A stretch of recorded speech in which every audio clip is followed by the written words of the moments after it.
சிலுவை இல்லை என்றால் சிங்காசனம் இல்லை, இயேசு இல்லை என்றால் பரலோகம் நமக்கு இல்லை.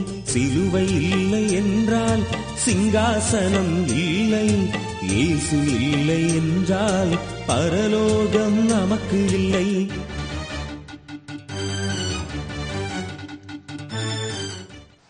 ஆண்டவராகிய இயேசு கிறிஸ்துவின் நாமம் மையப்படுவதாக. கடைசி கால சியோன் ஊழியங்கள் மூலமாக சியோன் மலை நிகழ்ச்சிகளிலே உங்களோடு பேசி ஆண்டுடைய வார்த்தைகளை பகிர்ந்து கொண்டு ஜெபிப்பதிலே நான் ஆண்டவருக்குள் மகிழ்ச்சி அடைகிறேன். யோபின் புத்தகம் அதனுடைய 5ஆம் அதிகாரம் 9ஆம் வசனத்திலே நாம் இப்படியாக வாசிக்கிறோம். ஆராய்ந்து முடியாத பெரிய காரியங்களையும் எண்ணி முடியாத அதிசயங்களையும் ஆண்டவர் செய்கிறார். நம்முடைய ஆண்டவர் மனிதனுடைய புத்திக்கு மேலாக, மனிதனுடைய சிந்தனைக்கு மேலாக பெரிய காரியங்களை செய்கிறவர். நம்முடைய புத்திக்கு எட்டாத, நம்முடைய ஆராய்ச்சிக்கு எட்டாத அற்புதமான காரியங்களை நம்முடைய ஆண்டவர் நமது வாழ்க்கையிலே செய்கிற தேவனாக இருக்கிறார். தேவனுடைய சர்வ அதிகாரத்திற்கு முன்பாக மனிதன் எதிர்த்து நிற்க முடியாது. தேவனுடைய காரியங்களை மனிதனால் கேள்வி கேட்க முடியாது. காரணம், எல்லாவற்றையும் செய்ய ஆண்டவர் சர்வ ஞானத்தோடு செயல்பட்டு கொண்டிருக்கிறார். எபேசியரின் புத்தகம் அதனுடைய 3ஆம் அதிகாரம் அதனுடைய 20ஆம் வசனத்தில் நாம் வாசிக்கும் பொழுது, நாம் வேண்டிக் கொள்ளுகிறதற்கும் நினைக்கிறதற்கும் மிகவும் அதிகமாக நமக்குள்ளே கிரியை செய்கிற தேவன், கிரியை செய்ய வல்லமை என்று நாம் பார்க்கிறோம். நமக்குள்ளே நடப்பிக்கிற, நமக்குள்ளே செயல்படுகிற ஒரு வல்லமை உண்டு. 1000 10,000 பேர்கள் பணியாற்றுகிற மனித பலத்தினால் நடப்பிக்கப்படுகிற காரியங்களை மனித திறமையினாலே அனைத்தையும் ஒரே ஒரு மனிதனால் கண்டுபிடிக்கப்பட்ட ஒரு கம்ப்யூட்டர் அமைப்பு எல்லாம் செய்ய அதற்குள்ளே ஞானம் உருவாக்கப்பட்டிருக்கிறது. ஆயிரக்கணக்கான பேருடைய ஞானத்தை ஒருங்கிணைக்க அந்த இயந்திரத்தினால் நடப்பிக்க முடிகிறது. அப்படி என்றால் பலத்தை பார்க்கிறோம், அதற்குள் செயல்படுகிற ஞான வல்லமை அனைத்தையும் செய்ய முடிகிறது. மனிதனுடைய ஞானத்தினால் மனித திறமைகளை இவ்வளவு சிறப்பாக அமைக்க முடியுமானால், அதைவிடவும் ஆராய்ந்து முடியாத, எண்ணி முடியாத அதிசயங்களை செய்கிற தேவன் நமது வாழ்க்கையிலே எல்லாவற்றையும் செய்ய அவருடைய வல்லமை போதுமானது என்பதை நாம் அறிந்து கொள்ள வேண்டும். தேவனுடைய வல்லமையான காரியங்களை நடப்பித்த தேவனுடைய மனிதனாகிய அப்போஸ்தலனாகிய பவுல் குறிப்பிடுவார். 1 கொரிந்தியர் அதனுடைய 15ஆம் அதிகாரத்திலே வசனத்தில் அவர் இவ்விதமாக சொல்லுவார், நான் இருக்கிறது தேவனுடைய கிருபையினால் இருக்கிறேன். அவர் எனக்கு அளித்த கிருபை விருதாவாக போகவில்லை. நான் அதிகமாய் பிரயாசப்பட்டு ஆகிலும் நான் அல்ல, என் வாசம் பண்ணுகிற கிருபையே அப்படி செய்கிறது என்று சொல்லுகிறார். அருமையானவர்களே, பவுல் ஒரு மகா பெரிய அப்போஸ்தலன். சபைகளை நாட்டி சபைகளை தேவனுடைய மகிமையான மனவாட்டியாக ஆயத்தப்படுத்துகிற போதனை செய்த ஒரு மகா பெரிய தேவனுடைய மனிதர். அவருடைய வாழ்க்கையில இவ்வளவு பெரிய காரியங்களை செய்தது அவனுடைய கிருபை என்று அவர் சொல்லுகிறார். அந்த கிருபைக்குள்ள இருக்கிற அந்த மகத்துவமான தேவனுடைய வல்லமையை செயல்படுத்த கொலோசியர் 1ஆம் அதிகாரம் 29ஆம் வசனத்திலே அந்த வல்லமையின்படி போராடி பிரயாசப்படுகிறேன் என்று பவுல் குறிப்பிடுவார்.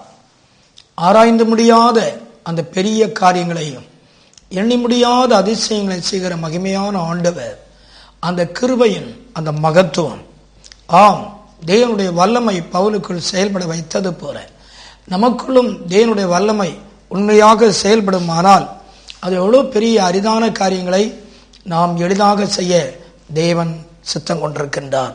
எனவே போராடி பிரயாசப்படுகிறேன் என்று பவுல் குறிப்பிடுகிறார்.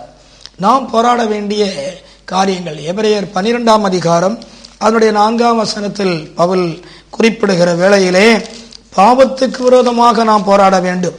நமது வாழ்க்கையிலே போராடுகிற ஒரு பாவ போராட்டம் உண்டு, மாம்ச போராட்டம் உண்டு. இந்த போராட்டத்தில் நாம் வெற்றி பெற வேண்டும்.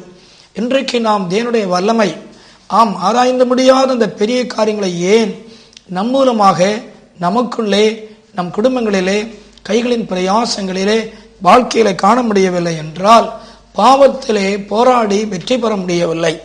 பாவத்தில் போராடி வெற்றி பெறுகிற ஒரு தேவனுடைய பிள்ளை, ஆம், அவர்களுக்குள் வாசம் பண்ணுகிற கிருபை, அவர்களுக்குள் இருக்கிற அந்த தேவனுடைய வல்லமை செயல்பட ஆரம்பிக்கிறது.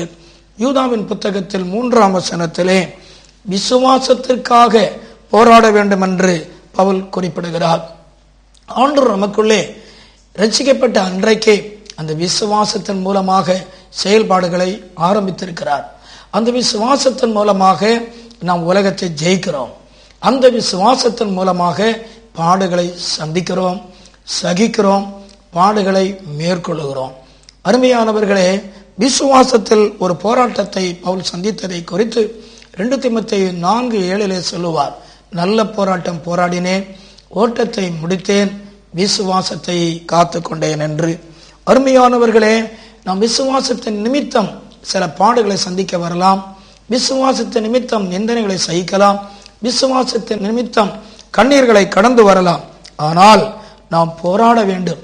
அந்த விசுவாசத்தில் உறுதியாய் நின்று ஆண்டவருக்காய் பாடுகளை சகித்து நாம் உறுதியாக நிற்போமானால் அந்த விசுவாச போராட்டத்தின் முடிவிலே ஆண்டவர் மக வெற்றியையும் விடுதலையும் கொடுப்பார். உண்மையான ஜெப விண்ணப்பங்களை வைத்து போராடுகிற ஒரு தேவனுடைய பிள்ளை தேவனிடத்திலிருந்து தோல்வியை பெறுவது கிடையாது, வெற்றியை பெறுவான். ஆம், இஸ்ரேல் என்ற பெயர் பெற காரணம் அவன் போராடினான், போராடி மேற்கொண்டான்.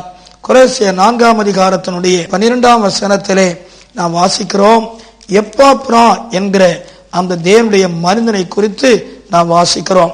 அவன் ஜெபத்திலே போராடினான். எதற்காக தெரியுமா? ஆண்டவருக்கு சித்தமான எல்லாவற்றிலும் சபை தேறினவளாக இருக்க வேண்டும் என்பதற்காகவும், நாம் எல்லாவற்றிலும் நிலை நின்று ஜெயிப்பதற்காகவும் போராடினார் என்று சொல்லப்பட்டிருக்கிறது. அருமையானவர்களே, நாம் உண்மையான நிலைமையிலே போராடுவோமானால் அந்த தேவனுடைய வல்லமை செயல்படும். 1 கொரிந்தியர் 9:25 பந்தய பொருளுக்காக போராடுவதை குறித்து பவுல் குறிப்பிடுவார். பந்தய சாலையில் போராடுகிறவர்கள் இச்சையடக்கத்தோடு போராடுகிறார்கள். அருமையானவர்களே, தேவன் குறிப்பிடுகிற இந்த போராட்டங்கள் நாம் பாவத்தில் ஜெயித்து ஜெப வாழ்க்கையில் வெற்றி பெற்று நாம் உண்மையாகவே இவ்விதமான விசுவாசத்தின் அடிப்படையில் உறுதியாய் நின்று ஜெயிப்போம். ஆனால் உண்மையாகவே நமது வாழ்க்கையிலே நாம் அந்த வல்லமை செயல்படுகிறவர்களாக இருப்போம். ஆராய்ந்து முடியாத அற்புதங்கள் நம்முடைய வாழ்க்கையிலே, குடும்பங்களிலே, இந்த வருட இறுதி நாட்களிலே கர்த்தர் செய்ய போகிறார். யோவேல் 2ஆம் அதிகாரம் 21ஆம் வசனத்தை வாசிக்கிறோம். ஆம், தேசமே பயப்படாதே, மகிழ்ந்து களிகூறு, தேவன் பெரிய காரியங்களை செய்வார். ஆண்டவருடைய பிள்ளைகளே, நமது வாழ்க்கையிலே நாம் இன்றைக்கு ஒரு பெரிய காரியத்தை எதிர்பார்த்து இந்த காலை வேளையில செய்தியை கவனித்துக் கொண்டிருக்கலாம். ஆண்டவர் சொல்லுகிறார், பயப்படாதே, ஆண்டவர் பெரிய காரியங்களை செய்வார். ஆண்டவர் யோனத்தானுடைய வாழ்க்கையில ஒரு பெரிய அற்புதத்தை செய்தார். பெலிஸ்தியர் இஸ்ரவேல் மக்களுக்கு விரோதமாக நின்று கொண்டிருக்கும் போது அங்கே நடந்த ஒரு அற்புதம் என்ன? தன்னுடைய ஆயுததாரியை அழைத்து கொண்டு பெலிஸ்தியருடைய பாளையத்தில் யுத்தத்துக்கு போன யோனத்தான், ஆம், 1 சாமுவேல் 15:45 தேவன் துணை நிற்க மகா பெரிய வெற்றியை பெற்றார் என்று வாசிக்கிறோம். தேவன் ஒரு தேவனுடைய பிள்ளையோடு நிற்பது உண்மையானால், துணை நிற்பது உண்மையானால், பெரிய காரியங்கள் ஆச்சரிய பிரகாரமாக ஆண்டவர் நடப்பிப்பார். தேவனுடைய பிள்ளைகளே, யோவேல் 2ஆம் அதிகாரம் அதனுடைய 18ஆம் வசனத்தை வாசிக்கும் பொழுது நமது வாழ்க்கையில வறட்சி, சிதறடிப்பு, துன்பங்கள் எல்லாம் வருவது உண்டு. ஆனால் தேவன் அவைகள் மத்தியிலே அவைகளை எல்லாம் நீக்கி, சிதறடிப்புகளை எல்லாம் நீக்கி நமது வாழ்க்கையிலே பெரிய காரியங்களை செய்கிறார். ஆராய்ந்து முடியாத பெரிய காரியம் என்று சொல்லுகிற வேளையிலே யோபின் புத்தகம் 4ஆம் அதிகாரம் 1ஆம் வசனத்திலே யோபினுடைய நண்பன் சொல்லுகிற வார்த்தை தான் 5:9 வாசிக்கிறோம். ஆனால் வேத புத்தகத்திலே நான் வாசிக்கும் போது யோபு 9:10 எந்த நண்பன் பரியாசத்துக்காக யோபோடு பேசினானோ அதே வார்த்தையை தனது வாழ்க்கையிலே பாடுகள் வந்தாலும் துன்பம் வந்தாலும் ஆண்டவர் நிறைவேற்ற முடியும் என்று யோபு உறுதியாக அறிந்து சொன்னார். இதனால் நடந்த காரியம் என்ன தெரியுமா? யோபினுடைய வாழ்க்கையில இரட்டிப்பாய் ஆசீர்வதிக்கப்பட்டார். நீங்கள் இன்றைக்கு விசுவாசத்தோடு சொல்லுங்கள், தேவன் பெரிய காரியங்களை செய்வார். முடிவாக 2 நாளாகமம் அதனுடைய 1ஆம் அதிகாரம் 8ஆம் வசனத்திலே அங்கே வேத புத்தகத்திலே சாலமன் குறிப்பிடுவார். என்ன சொல்லுவார் தெரியுமா? ஆண்டுடைய பெரிய தயையினாலே என் தகப்பனுடைய சிங்காசனத்திலே வீற்றிருக்கிற பாக்கியத்தை ஆண்டவர் கொடுத்தார். அரிதான காரியங்களை பெற்றுக்கொள்வது. தேவன் அரிதான காரியங்களை செய்கிறார் கடைசி நேரத்திலே. ஆம், அதோனியா ராஜாவாவான் என்றுதான் தேசத்து ஜனங்கள் நம்பினார்கள், எதிர்பார்த்தார்கள். முடிவு நேரத்திலே சாலோமோனுக்கு அரசாட்சி கிடைத்தது என்பது வேதத்தின் சரித்திரம். இன்றைக்கு இதுவரையிலும் ஆராய்ந்து முடியாத அற்புதம் நடக்காவிட்டால் அவருடைய தயையினாலே உங்களுக்கும் ஆண்டவர் ஒரு அற்புதம் செய்வார். நீங்கள் அவரை மகிமைப்படுத்துங்கள், அவரை துதியுங்கள். கர்த்தர் உங்களுக்கு பெரிய காரியங்களை செய்வார். நாம் ஜெபிப்போமா? எங்களெல்லாம் ஆண்டவரே, பல்லவத்தின் பிதாவே, ஆராய்ந்து முடியாத பெரிய காரியங்களையும் எண்ணி முடியாத அதிசயங்களை செய்கிற எங்கள் ஆண்டவரே, உம்முடைய மகிமை நம்முடைய ஜனத்தின் மேல் இறங்குவதாக. அவள் என்னென்ன அரிதான காரியங்களை முடியாது என்று நினைத்துக் கொண்டிருக்கிறார்களோ அவைகளில் ஒரு அற்புதம் செய்யும். வாக்கு தத்தங்களை கொடுத்த ஆண்டவர் வாக்கு மாறாத தேவன். வியாதியோடு, கண்ணீரோடு, பாரத்தோடு, நிந்தனைகளோடு இருக்கிற நம்முடைய பிள்ளைகள் இன்றைக்கு அவருடைய கண்ணீர் துடைக்கப்படுவதாக. ஏமாற்றப்பட்ட, வஞ்சிக்கப்பட்ட, பாதிக்கப்பட்ட பகுதிகளே ஆராய்ந்து முடியாத அற்புதம் நடைபெறுவதாக. வியாதிகள் இன்றைக்கு இயேசுவின் நாமத்தில் நீங்கி போவதாக. கண்ணீர் துடைக்கப்படுவதாக. ஒரு அற்புதம் நடைபெறுவதாக.